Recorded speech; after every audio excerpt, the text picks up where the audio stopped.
Please be seated. Veuillez vous asseoir.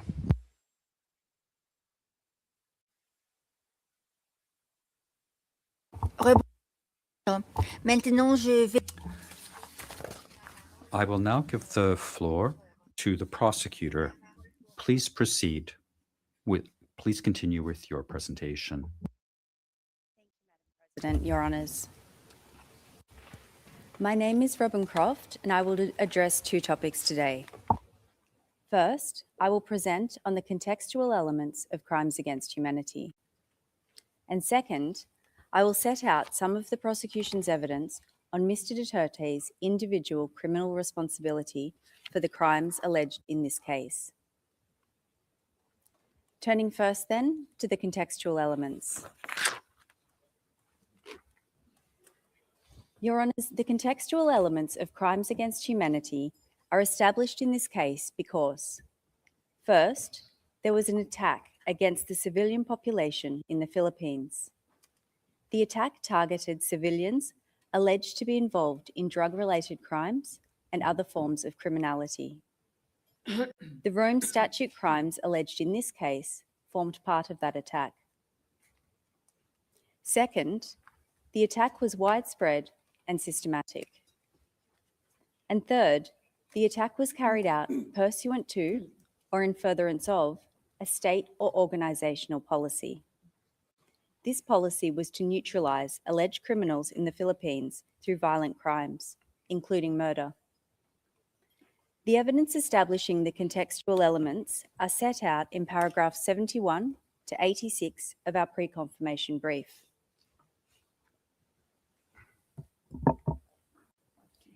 In relation to the requirement of an attack, our case is that from at least the 1st of November 2011 to the 16th of March 2019, the Davao Death Squad, or DDS, and/or the National Network carried out an attack which targeted civilians alleged to be criminals. Your Honours have heard from my colleagues how from 2011 until 2016, the attack was concentrated in Davao City. Then, in 2016, when Mr. Duterte became president, he and his co-perpetrators expanded the attack nationwide. They used the national network to do this, which, as Mr. Jeremy has explained, was comprised of state actors, such as law enforcement personnel, as well as non-police assets and hitmen.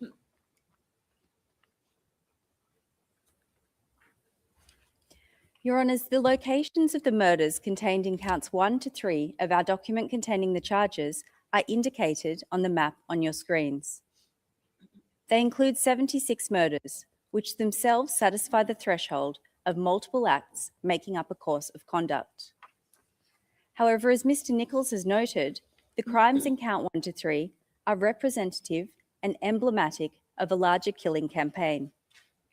And the prosecution relies on a range of evidence to establish that the attack was made up of thousands of killings and other violent crimes under Article 7.1. This evidence includes datasets and the statements of documentation actors, the evidence of insider witnesses, expert analysis, and the admissions of Philippine state agencies in their public reporting. I will take your honours through some of this evidence now. During Mr. Duterte's mayoral period, hundreds of civilians alleged to be criminals were killed in Davao City. On your screens is a chart with data on extrajudicial killings in Davao based on public reporting. The data is recorded at tab 116. It shows that between 2012 and 2015, there are at least 274 extrajudicial killings in Davao City. This data is corroborated by DDS insider witnesses. Several DDS witnesses say that they each killed hundreds of alleged criminals while with the DDS. Your Honours can see on this slide quotes from one DDS witness. They estimate that, I quote, between 1,500 and 2,000 people, end quote, are buried at Laud Quarry. The quarry was only one of several places that the DDS dumped bodies in and around Davao. That's at tab 37. This witness said that they personally killed hundreds of people. They described their job as the DDS as being, quote, just to kill small criminals, petty criminals. Out of the almost 300 people that I have killed, I never actually got to kill a drug lord, end quote. That's at tab 34. This witness's words make it clear that the target of the attack was people alleged to be criminals in Davao. Your Honours, another DDS witness who also killed hundreds of people said that the DDS targeted, I quote, suspected criminals in Davao City, including shabu users and pushers, end quote. That's at tab 58. Your Honours, as you have heard previously, Mr. Duterte has himself publicly admitted that he killed around 1,700 people while he was mayor of Davao City. I quote, they say I killed 700, they undercounted, around 1,700, end quote. That's at tabs 10, 10.1, 10.2. This evidence, the data collected by independent organisations, the statements of insiders on the hundreds of people that they have each killed, and Mr. Duterte's own admission of having killed 1,700 people while mayor of Davao all show that the attack was widespread in the mayoral period. And the attack continued to be widespread after Mr. Duterte became president, when it expanded across the country. The victimisation expanded, with the hundreds killed during the mayoral period becoming thousands in the presidential period. Your Honours can see a map of the Philippines on the slide. The colours which will emerge show the locations and density of the killings in the anti-illegal drug campaign. Purple dots indicate an area with 1 to 10 killings, while yellow indicates 500 killings. This is how the killings progressed throughout the presidential period.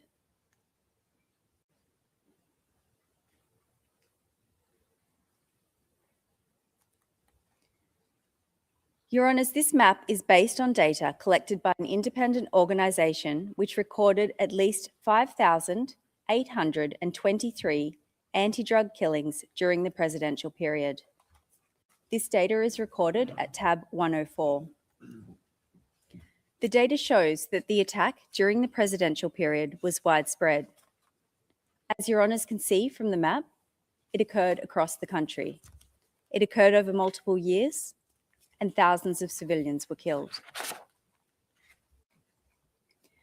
Mr. Duterte's administration effectively admitted to the large volume of the attack. They admitted that thousands of individuals were killed in anti-drug operations while Mr. Duterte was president. For example, in the Duterte administration's 2017 year-end report, which you can see on your screens, the administration admitted that 3,967 drug personalities died in anti-drug operations in the first year and a half of Mr. Duterte's presidency. That's at tab 106. Similarly, the Philippine Drug Enforcement Agency, or PDEA, admitted that 5,281 drug personalities died in anti-drug operations in the first 2.5 years of Mr. Duterte's presidency. This is at tab 98. These admissions corroborate the widespread nature of the attack. They show that thousands of individuals were killed. Your Honours, in addition to being widespread, the attack was also systematic from its origins and throughout the charge period. The features of DDS operations demonstrate this systematicity during the mayoral period. And these features can be found in our brief at paragraphs 35 to 36 and 88 to 98. Insider witnesses described how time and time again, killing operations followed the system set out on the screen. The same hierarchical structure was followed. As Mr. Nichols explained, the orders flowed from Mr. Duterte at the top through a combination of other co-perpetrators, to the handler of the relevant DDS team, and finally to the physical perpetrators at the bottom. The DDS teams composed of police and non-police assets and hitmen who carried out the killings. The features of the killings were also often markedly similar. The identity or whereabouts of the victim was provided to the DDS by an informant. The perpetrators would frequently arrive to or flee the crime scene by motorcycle. They shot or stabbed their victims at close range. The victims were targeted on the basis that they were alleged to be drug users, pushers, or other criminals. And the DDS received a sum of reward money for each kill. When the attack expanded during the presidential period, it continued to be systematic because it remained highly organised, planned, and coordinated. Similar systems to the one I've just described in Davao were deployed during Mr. Duterte's presidency to implement the killings. Your Honours can see some of those features listed on your screens. As in Davao, victims were targeted on the basis that they were alleged to be drug users, pushers, or other criminals. The process for killing the targets was often markedly similar. First, the victims were identified by state actors as targets and listed. As Mr. Jeremy has outlined, high-value targets were often listed on the PRRD list. The targets of barangay clearance operations were often listed on local drug lists, such as local police station lists. Second, targets were killed in the context of so-called law enforcement operations. Police often tried to legitimise the operations, so they would stage a nanlaban or fight-back scenario to make them appear to have been in self-defence. They would also plant evidence, such as drugs and guns, on the victims' bodies. And third, as in Davao, police and those working with them were often paid reward money per kill. Your Honours, these killings were not random or coincidental. Quite the opposite. Targets were pre-identified, listed, and then subject to operations based on that list. This clearly demonstrates the systematicity of the attack. Your Honours, the last point I would like to make about the attack relates to the evidence of an expert witness who specialises in political violence in the Philippines. This expert analysed data relating to armed encounters between the PNP and supposedly armed suspects. He compared data from before Mr. Duterte's presidency to during.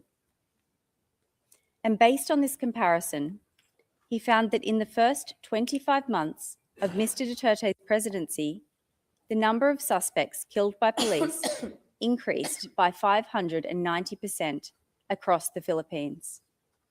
And that finding is at tab 68. Your Honours have heard Mr. Jeremy speak about Bulacan, a province immediately north of Metro Manila, where Mr. Duterte praised the killing of 32 civilians in police operations in 24 hours. The expert witness found that in Bulacan, police killings rose by 1,600% when Mr. Duterte became president, and that's at tab 121. The expert also compared data on Bulacan Police's use of deadly force to other countries and cities across the world. He used the metric of police killings per 100,000 population. The chart on your screens shows this comparison, which is at tab 121 again. The data on Bulacan is orange, while other countries and cities are blue. The orange bar on the left shows police use of deadly force in Bulacan before Mr. Duterte became president. You can see that with a fatality rate of over 1, it was already comparatively high.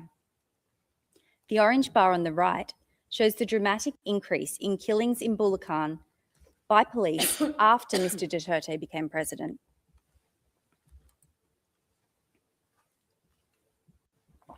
The expert concluded that, quote, the only plausible explanation for such an extreme ratio is a widespread policy of extrajudicial executions, end quote.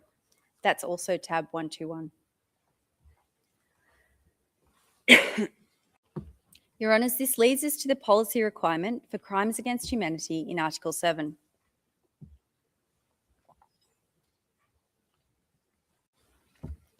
Your Honours, the attack in this case was carried out pursuant to a policy to neutralise alleged criminals through violent crimes, including murder. The policy was also known as the Davao Formula or model. Your Honours have heard about the origins of the policy in Davao City and how it was implemented by the local executive government. Mr. Nichols explained how Mr. Duterte, when Mayor of Davao City, established the Davao Death Squad to carry out the policy and kill criminals. The evidence establishing the state or organisational policy in this case is set out at paragraphs 77 to 84 of our brief. As the policy and the common plan were both to neutralise alleged criminals via violent crimes, there is some overlap between the evidence on each.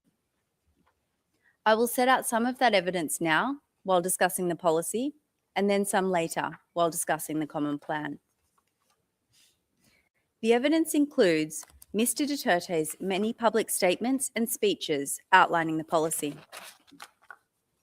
It also includes the Command Memorandum Circular, which Mr. Jeremy mentioned earlier, witness accounts, speeches and statements by other co-perpetrators, sorry, the high level of coordination between state actors, sorry, Your Honours. I will start with Mr. Duterte's own speeches. Your Honours, Mr. Duterte made no secret of the policy, as is shown by the references in our brief to his many speeches outlining the policy. He made these speeches as Mayor of Davao, as a presidential candidate, and then as President of the Philippines. One example of a speech that Mr. Duterte made as Mayor was at a meeting on peace and order in Davao in October 2015. And that is tab 13.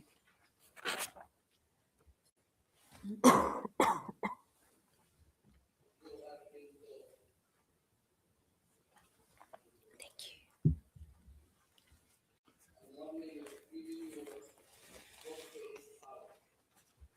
8 hours yung mga nagdi-distribute ng droga sa Boulevard. Giving you 48 hours. Pag nakita ko kayo, papatayin ko kayo dito. These are Mr. Duterte's own words. I quote, "I will kill you. That's the only formula that worked in my city." End quote. That is tab 133.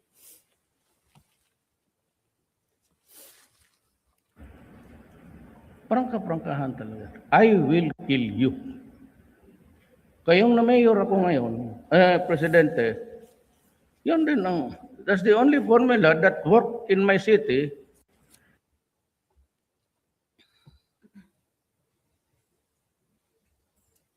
Your Honours will recall that yesterday, Mr. Nichols played a series of Mr. Duterte's presidential campaign speeches.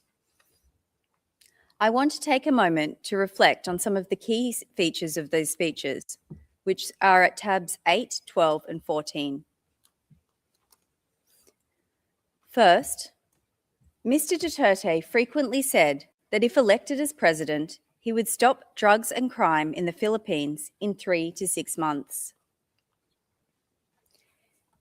He frequently referenced his experience in Davao, where he admitted that he had killed criminals. He said that if elected, he would order the military and police to do the same nationwide. and he expressly stated that this would entail killing.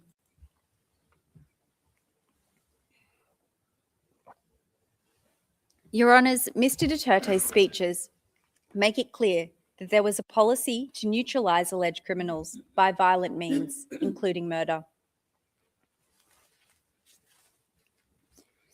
And Mr Duterte was not the only member of the Common Plan who disseminated the policy through public speeches and statements.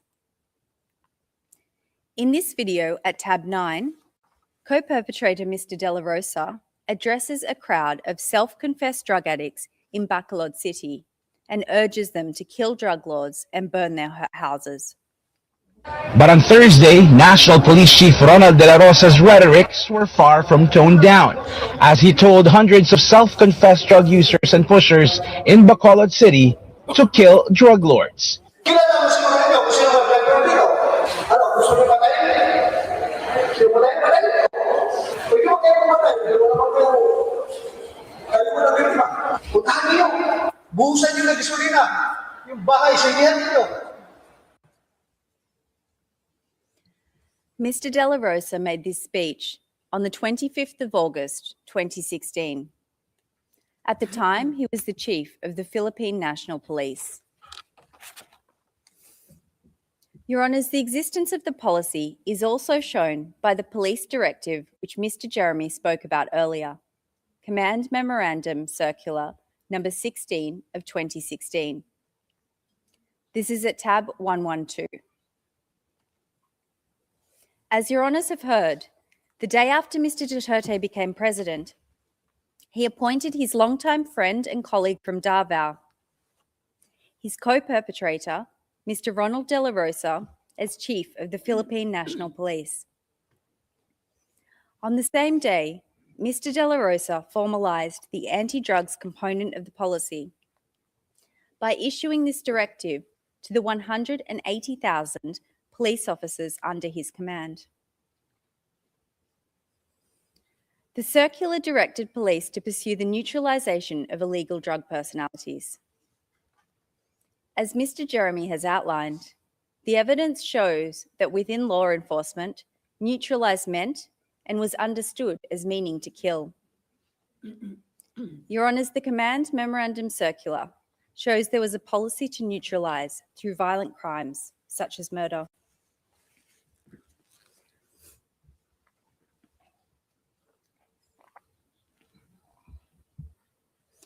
I will now turn to part 2 of my presentation on Mr Duterte's individual criminal responsibility. The prosecution's evidence on this is set out at paragraphs 5 to 70 of our brief.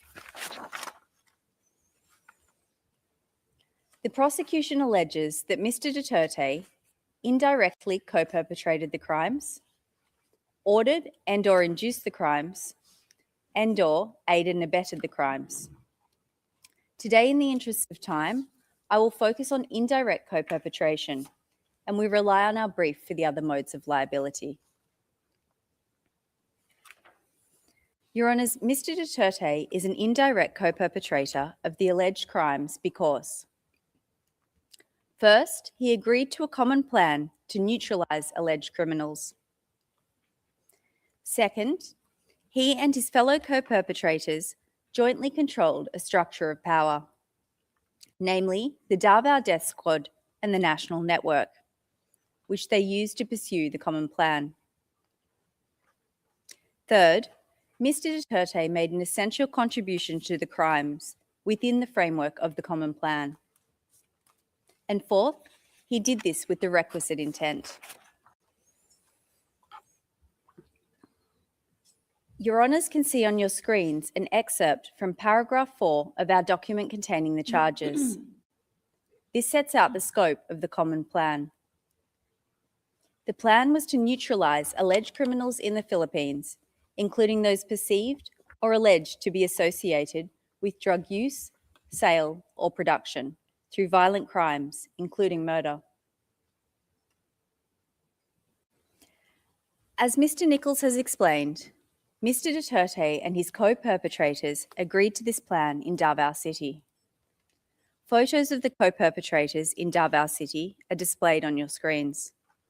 They're a combination of trusted police officers, an individual from Mr. Duterte's mayoral office, an officer from the National Bureau of Investigation in Davao Region, and a lawyer who acted on behalf of certain members of the Davao Death Squad.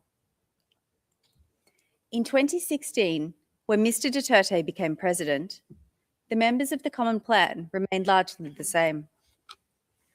They were joined by a further two individuals, a senior police officer and a longtime colleague of the group from Davao City, who had worked with the DDS before the jurisdictional period. I will take your honours through some of the evidence which shows both the scope of the Common Plan and the co-perpetrators' agreement to it. In the interest of time, I will address some co-perpetrators and we rely on our brief for the rest. That's at paragraphs 9 to 23 of our brief.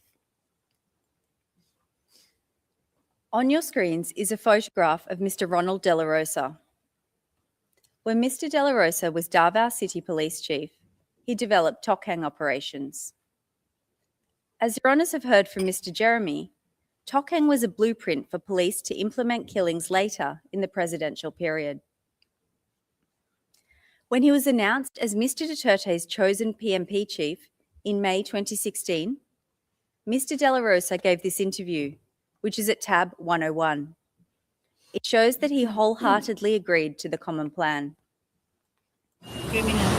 Patayan sa drugs. Patayan talaga ito sa drugs. Kaya kayong mga drug lord dyan, humanda na kayo at talagang sasagasaan ko kayo. On this slide is a photo of Isidro La Peña. Like Mr. De La Rosa, Mr. La Peña was well known to Mr. Duterte because he too had worked as Davao City Police Chief. In his case, from 1996 until 1998. In 2016, Mr. Duterte appointed Mr. La Peña as Director General of the Philippine Drug Enforcement Agency, or PDEA. PDEA is the lead anti-drug enforcement agency in the Philippines. 2 days after Mr. La Peña took his oath, he gave a speech to his PDEA subordinates. There is an excerpt from that speech on the slide.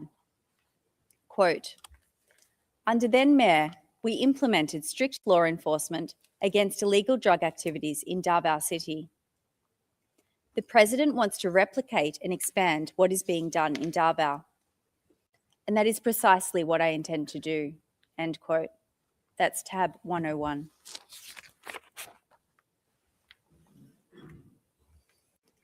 Also like Mr. De La Rosa, Vicente Danao was Davao City Police Chief during the mayoral period, in his case from 2013 to 2016.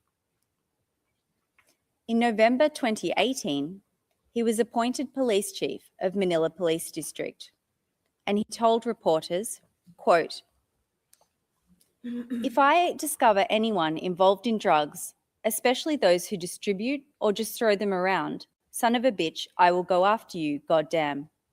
I will kill you. Blatantly, I am saying that. Sons of bitches." End quote. That's tab 96. When Mr. Duterte became president, he appointed Vitaliano Aguirre II as Secretary of Justice. Mr. Aguirre has also publicly acknowledged the Common Plan and his agreement to it as a member of Mr. Duterte's administration. Well, which do you want? We build first, do we build the prison facilities first, or do we go against these people? Choose. If you're in the Philippines, we will choose to kill these drug lords. Quote, "In the Philippines, we will choose to kill these drug lords." End quote. That's tab 125. Your Honours, these speeches of co-perpetrators show both the scope of the Common Plan and those co-perpetrators' agreement to it.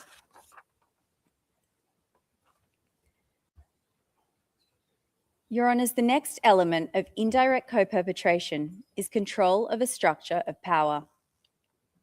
In the mayoral period, Mr. Duterte and his co-perpetrators controlled the DDS, which they used to pursue the common plan. There is a diagram of the DDS hierarchy on your screens.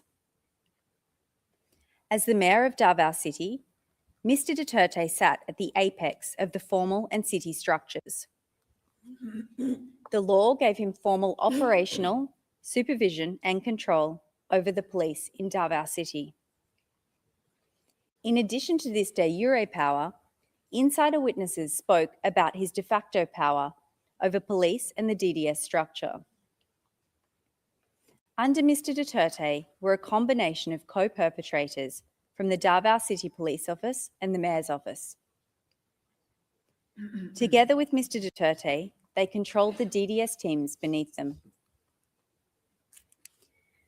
They controlled the will of the DDS perpetrators through a range of mechanisms. And these are set out in paragraph 38 of our brief and include threats to kill and actual killing. To illustrate this control, there are quotes from one witness on your screen. This witness said that when he was first told to kill, he did not want to. But, I quote, "I felt like I didn't have any other choice but to follow their orders. Duterte is the most powerful person in Davao City, and you had to do what he wanted. It wasn't possible not to not obey his command." End quote. This is tab 51. When Mr. Duterte became president, the co-perpetrators continued to control a structure of power. One of the first things that Mr. Duterte did with his new presidential powers was to appoint his co-perpetrators from Davao to national positions in government and law enforcement, which were key to the common plan.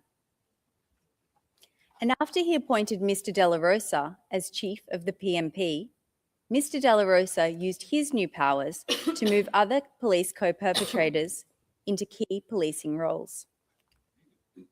These new appointments expanded the geographic powers of the co-perpetrators and allowed them to create a larger network of individuals they controlled. Your Honours can see that structure of power on the chart on your screens. The co-perpetrators controlled the executive, they controlled the police, they controlled the Drug Enforcement Agency, the National Bureau of Investigation, and the Department of Justice. And they used this control to ensure that their subordinates carried out the plan to neutralise alleged criminals through violent crimes. For example, as PMP chief, Mr. De La Rosa now controlled some 180,000 police officers, who, as you have heard, he directed to neutralise drug personalities. Mr. La Peña now controlled 1,800 Philippine drug enforcement personnel. They used these subordinates as physical perpetrators to commit the crimes. Mr. Aguirre, as Secretary of Justice, now had control of the National Prosecution Service. He used this control to ensure that, except for a handful of low-level perpetrators in notorious cases, the crimes were not prosecuted, and a climate of impunity prevailed. And the co-perpetrators controlled the will of the physical perpetrators. As in Davao City, low-level members of the national network risked losing their jobs or being killed if they did not comply. For example, Your Honours can see the evidence of a police insider on your screens. He said that if his boss did not kill enough people during police operations, he would lose his post and be replaced. I quote, "We were told that there should be 5 to 10 deaths per month. The regional director called him and told him that if there were no deaths or no recorded killings, then he would be relieved of his duty." End quote. That's tab 124. Now on your screens is the evidence of an individual who police suspected of involvement in drugs. He surrendered to police to avoid being killed. The police held his status as an alleged drug pusher against him and recruited him as an asset. They made him kill other civilians who were alleged to be involved with drugs. He said, quote, "I surrendered myself to them. I knew that they wanted to kill me, so I became an asset of theirs," end quote. That's at tab 22.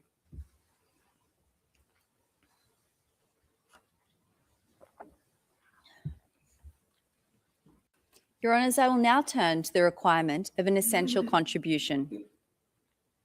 Mr. Duterte made an essential contribution to the crimes within the framework of the Common Plan.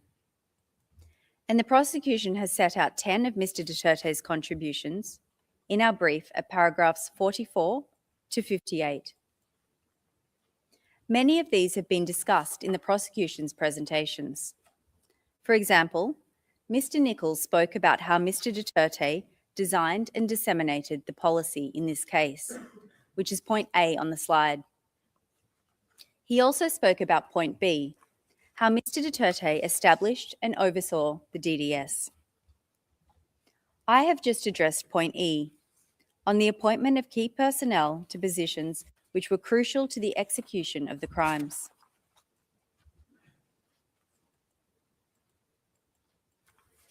Mr. Jeremy has spoken about point J, how Mr. Duterte publicly named so-called high-value targets who were then killed. And all members of the prosecution have touched upon point H, Mr. Duterte's public statements authorising, condoning and encouraging killing. Your Honours, without Mr. Duterte's essential contribution, the crimes in this case would not have been committed, or they would have been committed in a significantly different way.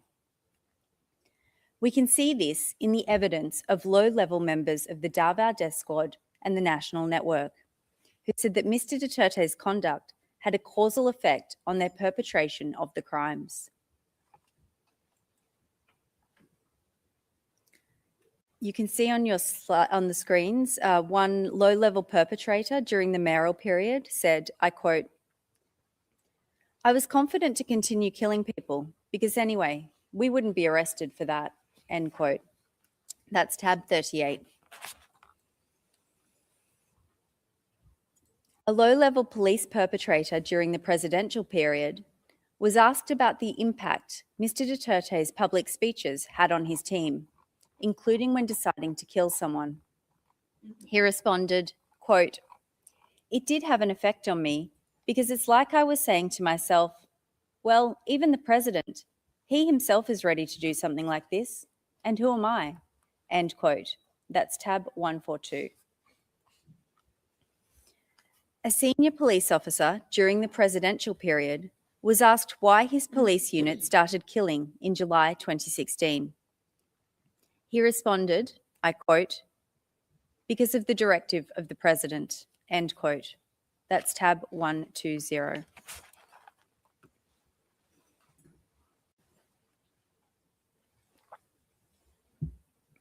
Your Honours, from everything you have heard over the past 2 days, there can be no doubt about Mr. Duterte's knowledge and intent. Mr. Duterte meant to engage in the conduct that has been charged in this case. He intended that the crimes would be committed, and he was aware that they would be committed as a result of implementing the Common Plan. Mr. Duterte knew about the fundamental features of the Davao Death Squad and the National Network that enabled the co-perpetrators to control the physical perpetrators. And he was aware of the factual circumstances that enabled the co-perpetrators to control the crimes. Mr. Duterte knew because he himself established the DDS to kill people. He repeatedly broadcast his intention to implement the Common Plan nationally if elected president. He made it clear that this would involve killing.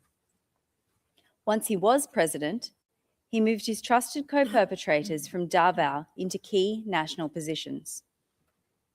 And as the number of killings rose, Mr. Duterte persisted with the Common Plan. He praised the 32 killings in a one-time big-time operation in Bulacan. He publicly named so-called high-value targets. He promised to protect police. And as Your Honours have heard, Mr. Duterte has admitted to many of these things. Your Honours, I will conclude my presentation by recalling two items.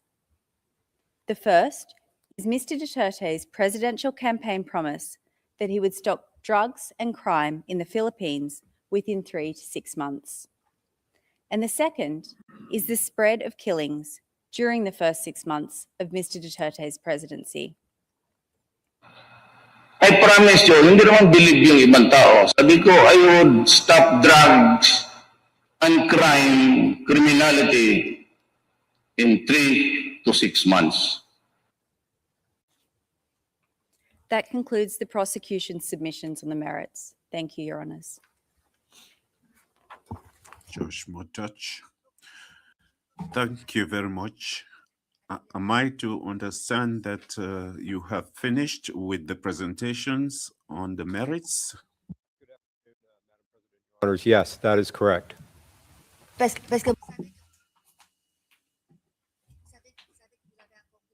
You know that you still have some time, right? Yes, but we've hopefully been efficient, and we have finished now. Thank you. Donc maintenant, je donne. Now, I'll give the floor to the legal representatives of the victims for their submissions on the merits. You have the floor. Thank you, Madam President. Our presentation shall be in two parts. I will start with my presentation, and my colleague Andres will conclude later on. And just to be sure, I have 30 minutes. Is that correct? Answer correct. Thank you.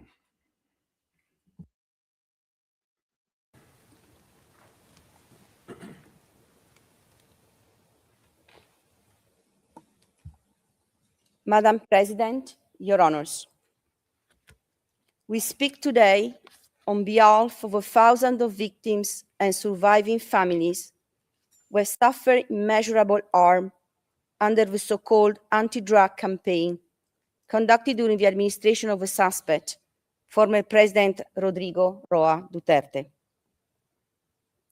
We speak for families who cannot be here, mothers who buried their sons, children who lost their parents, the spouses who now raise families alone, and communities that have lived for years under fear and silence, and that continue to bear the consequences of violence that swept through their neighborhoods like a storm.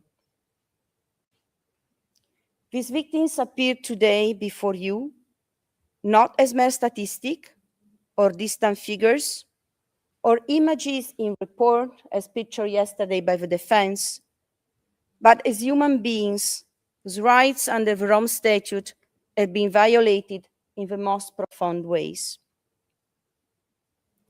These proceedings relate to what has been labeled the Duterte's war on drugs and Duterte's bloody war on drugs. However, the campaign, as I will refer to it during my presentation, was less about combating the drug trade itself and more about policing poverty and social inequality. As the evidence on the record unequivocally shows, individuals targeted by Mr. Duterte anti-drug operations overwhelmingly came from impoverished communities where social mobility is limited and opportunities are scarce. Drug use, particularly methamphetamine, locally known as shabu, is often more prevalent in such low-income settings where people may turn to substances as a coping mechanism for their harsh living conditions. In these communities, structural conditions, including the absence of adequate mental health services, limited access to quality education, scarce employment opportunities, and the chronic stress associated with poverty create an environment in which substance use is more likely to emerge. Therefore, patterns of drug use do not arise in a vacuum. They reflect deeper systemic inequalities and long-standing patterns of socioeconomic marginalization. The campaign disproportionately affected the poor and marginalized, especially in urban informal settlements marked by high levels of poverty. While the rhetoric of war focused on eradicating drug dealers and users, it was the most vulnerable members of society, those with the least power and resources, were caught in the crossfire.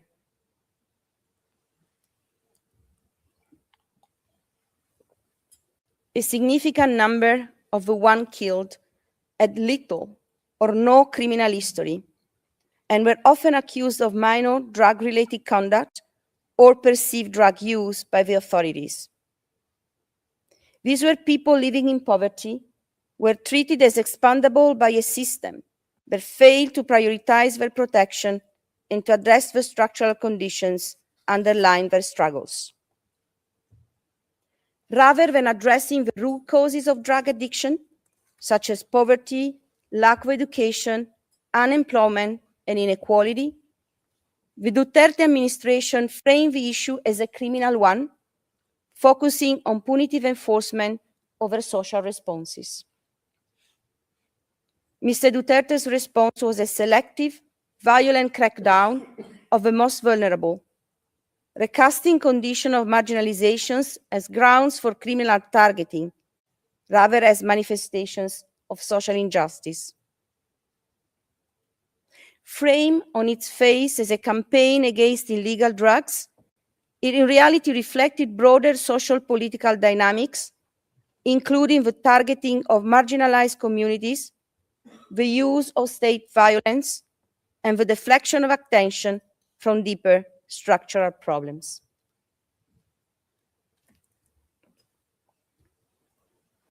Mr. Duterte is charged under Article 7(1)(a of the Rome Statute with the crimes against humanity of murder and attempted murder allegedly committed between 1st November 2011 and 16 March 2019 in or around Davao City during the period in which he was mayor of the town, and across the Republic of the Philippines during his term as president of the country.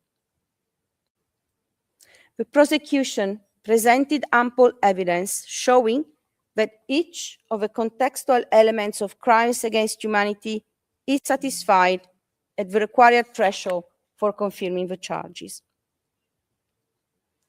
During the period covered by the charges, the Davao Death Squad and the national network created by Mr. Duterte to commit the crimes carried out an attack against the civilian population within the meaning of Article 7(2)(a) of the statute, as reflected in a course of conduct involving the commission of multiple murders and attempted murders. The victims' accounts of events corroborate the prosecution evidence and show that the crimes they suffered were not spontaneous or isolated acts of violence, but rather a planned, directed, and organized attack against them. The attack was massive, carried out collectively with considerable seriousness, and directed against a multiplicity of civilians. The victims were all civilians. The repeated lethal operations were conducted in residential and other civilian settings. As already indicated, the victims largely came from marginalized communities, were suspected by the authorities of involvement in criminal, often drug-related activities, and together with their families, they were targeted in their homes and neighborhoods. The attack was widespread and systematic, and we refer, Your Honor, to Annex D and E of the prosecution pre-trial brief. The attack was widespread because of its large-scale nature and the number of victims. In this regard, the number of victims affected by the events within the charges is one of the most relevant factors to be taken into consideration for the purpose of determining under the chapeau of Article 7.1 of the statute whether the attack was widespread or systematic. The broad geographical spread of the victimization, combined with a significant number of victims, confirm the wide scope of the attack. As the prosecution has made clear yesterday and today, the instances of murders and attempted murders in the document containing the charges and in the pre-trial brief are simply illustrative of a much broader pattern of victimization. In fact, the actual scale of victimization extends well beyond the 49 incidents affecting 78 victims presented by the prosecution. The prosecution itself referred to thousands of civilians murdered. And we recall here the content of paragraph 73 of the prosecution pre-trial brief, as well as the remarks by Ms. Croft just 15-20 minutes ago. As reported by Human Rights Watch in a report published in 2022, since 2016, the Philippine police have admitted its involvement in the death of more than 6,200 people in drug raids across the country. In a 2020 report, the United Nations Office of the High Commissioner for Human Rights reported 8,663 deaths occurred in the drug war.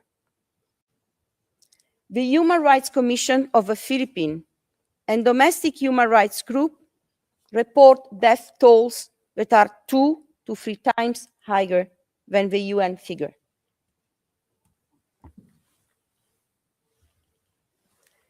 The attack was also systematic, well-planned, and well executed, following a standard modus operandi. In many cases, it began with an individual receiving a visit or a phone call from an official from the local barangay, informing them that they were on a drug watch list drawn up by barangay officials and the police. In practice, these visits function less as warnings than as a means of confirming the identity and whereabouts of the intended target. As one victim reported, I quote, "A barangay official told my husband to surrender to the police because he was on the watch list as a drug user. He had given up drug use months earlier, so didn't go. 2 weeks later, 3 armed masked men wearing bulletproof vests arrived at our home in Manila and handcuffed him. I could hear my husband begging for his life from outside the room. We were crying, and the other armed men threatened to kill us as well.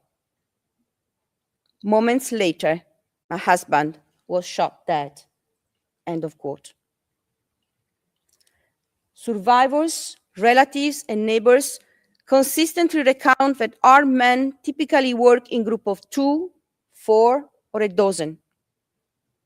They wore either police uniform or civilian clothes, often all black, with their face concealed by balaclava-style headgear, masks, baseball caps, or helmets. They carried handguns. As one victim explained, and I quote, "On 6 June 2017, at about 9:45 in the evening, I was at home with my husband, and our children were sleeping upstairs. 4 unidentified men wearing helmets and bonnets arrived at home looking for my husband. They broke down the front door. I started begging them to spare the life of my husband. The man pushed me away. My husband was shot in the chest and fell face down. While lying face down, he was shot 5 more times in the nape and head. The children woke up terrified because of the gunshots. End of quote. Attackers frequently travel by motorcycle, typically with 2 individuals on a single bike.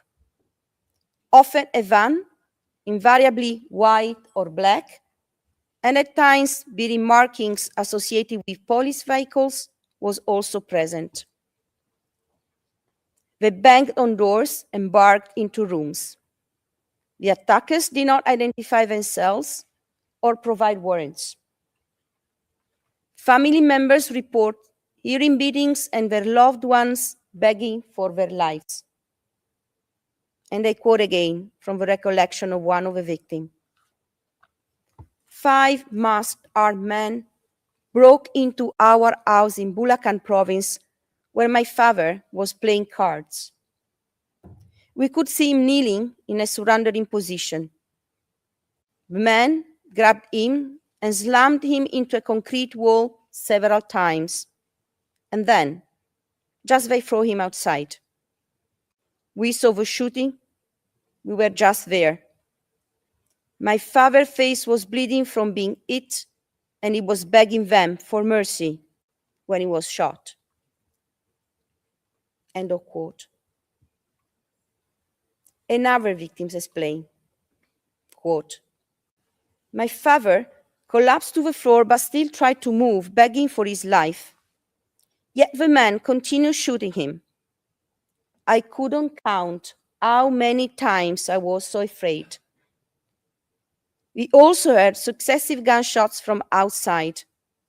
Later, we found that also 2 of our neighbors were killed. End of quote. The shooting could happen immediately, behind closed doors or in the street, or the victims would be taken away by the gunman only for shots to be heard minutes later and the body to be discovered by local residents. At times, bodies were dumped elsewhere, sometimes with hands tied or heads wrapped in plastic. Relatives typically found them after being alerted by policemen or by the neighbors.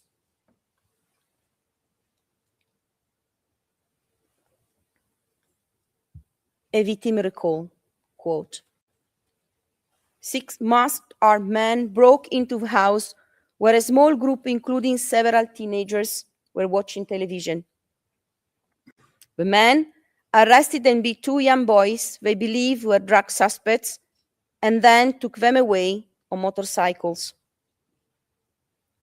A half hour later, after hearing from a uniformed policeman, we, referring to the relatives, rushed to a nearby bridge to find their bodies, both with gunshot wounds to the head, their hands tied with cloth.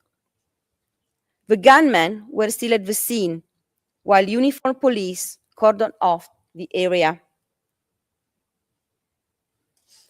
Another victim recounted, quote, a week after his brother was killed, 10 police officers, some in civilian clothes, arrested my other son and took him to the local barangay office. That evening, masked armed men abducted him from the barangay office. Shortly afterwards, his body was found under a bridge a block away. When we found him, we saw that his entire head had been wrapped in packing tape and his hands had been tied behind his back. He had been shot execution style through the mouth. End of quote. And another one, quote, the body seemed like it was just thrown out. The nails were removed, one eyeball was missing, stuffed by cotton. End of quote. Relatives and witnesses often saw uniformed police in the immediate surroundings of the incident, securing the perimeter. Special crime scene investigators typically arrived within minutes. In numerous cases, an unregistered 38 or 45 caliber gun and a packet of shabu were found placed beside the body. And instead of fleeing from the police, the gunman would mingle with them. As one of the victims described, I quote, "On 7 June 2018 in the morning, I was at home when I saw my son coming back from his work on the opposite side of the street. Suddenly, I saw 8 policemen, 3 in uniform and 3 in civilian clothes. 2 of them crossed the street. They took my son and banged his head against the wall. They accused him of selling shabu. He denied. He was then taken to the door of the house. He was shouting, 'Mama, help me!' I took a piece of wood and hit one policeman. Suddenly, one policeman pointed the gun against my son. He shot twice, at the head and at the chest. While in shock, I saw one police officer placing 4 packets of shabu and a gun around the body of my son." End of quote. The same account of another victim who simply recalled, "After the shooting of my son, who was only 19, uniformed police showed me his body in the house and a 45 caliber handgun next to his body. I told them that my son could not afford and did not possess a gun, and therefore could not possibly have attempted to shoot at the police. I said he cannot even pay the rent. His sister paid the rent for him." End of quote. On occasions, victims were still alive when found by the relatives and taken to the hospital, where they later succumbed to their injuries.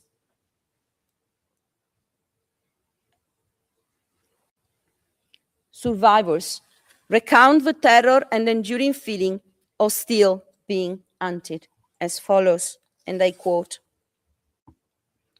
"In September 2016, a police officer pretending to be a commuter boarded my tricycle. He asked me to pass by the police station. There, I was stopped by a group of men who turned to be police officers. I was taken to the precinct, beaten, and forced to reveal the identity of drug pushers. I didn't know. Later that evening, I was taken to a dark place and shot multiple times. Despite the injuries, I managed to escape and save my life. I still have the consequence of the injuries, and I feel deep sadness, anger, and fear of being caught again." End of quote. Another survivor explained, quote, "They killed my 4 friends kneeling and defenseless. I heard a barrage of gunshots, voices, and one officer saying, 'Let it be. Let's say they fought back and let's leave the evidence.' I lay next to one of my friends pretending to be dead. When the armed officer left, I crowded out of the room and headed towards the edge of the ravine. Holding my chest with one hand to stop the bleeding, I slid downwards and fell to the creek bed. I crossed it, climbed the hill on the other side, and walked toward the highway. There, I encountered someone I knew and desperately begged for help." End of quote. Although the charges concern only the crimes of murder and attempted murder, victims' accounts also reveal widespread acts of torture, ill treatment, and rape. Young people were particularly exposed to torture and cruel inhuman treatments, including unlawful arrest.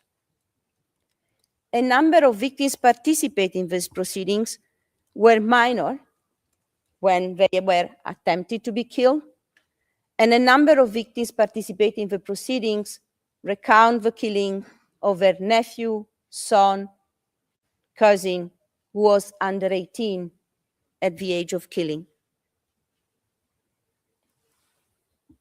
And this morning, Mr. Jeremy provided the example of Kian de los Santos, who was 17 at the time of his killing.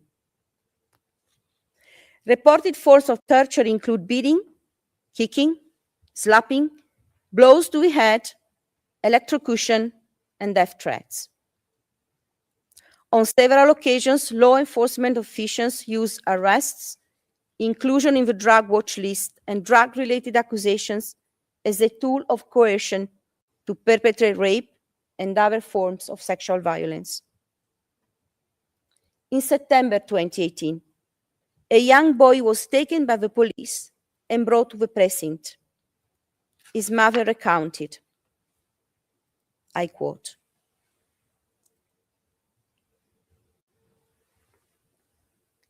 "At the precinct, he was repeatedly coerced into confessing a crime he was accused of. If you don't admit, your life will be the price," they threatened him. When he refused to confess, he was beaten with a gun and electrocuted.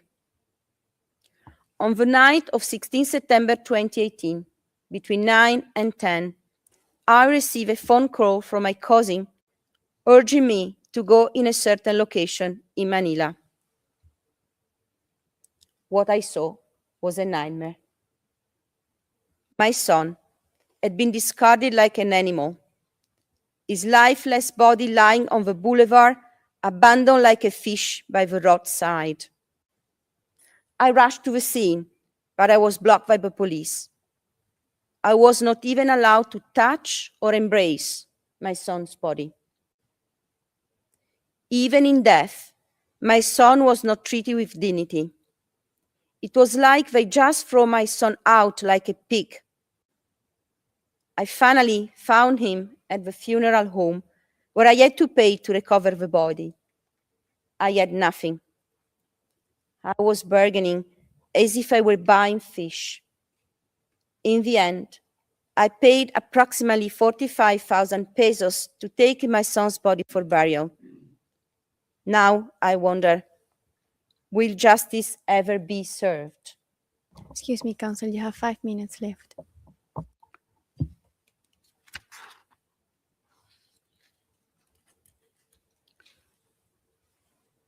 Official police reports of these incidents invariably invoked self-defense to justify the killings, despite eyewitness accounts that portray the killings as cold-blooded murders of unarmed individuals.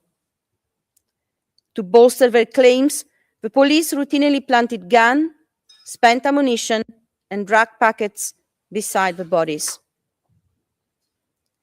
While these official accounts contrasted markedly with the ones provided by relatives, they were notably consistent among themselves, typically characterized the incidents as by-bust anti-drug operation, differing little besides the names, places, and dates. The victim was invariably described as a dealer who attempted to sell to undercover officers conducting a buy-bust operation.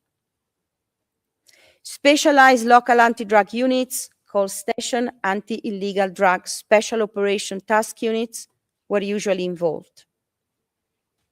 According to the reports, the victim, after being put under arrest, often uncuffed, allegedly pulled out a weapon and sought to shoot the police. In every case, the victim was killed, and none of the arresting officers were armed. In most cases, the police reporting having found shabu on or near the victim's corpse, and sometimes a gun. Often, after the killing, the bodies of the victims were brought directly to the funeral parlors. Families then had to start their calvary to find the body of their loved ones, and they had to pay high fees to retrieve the bodies. R/50082/25 had to sell the house to be able to pay for their brother's funeral and burial. Sometimes the bodies were instead left on the street or thrown into the water in a plastic bag. I believe it's a good time to stop for the flow of the speech. Thank you very much, Your Honor. Merci beaucoup, Maître. Thank you very much, Ms. Masida. The hearing is now suspended and we shall resume at 2 p.m. Thank you very much.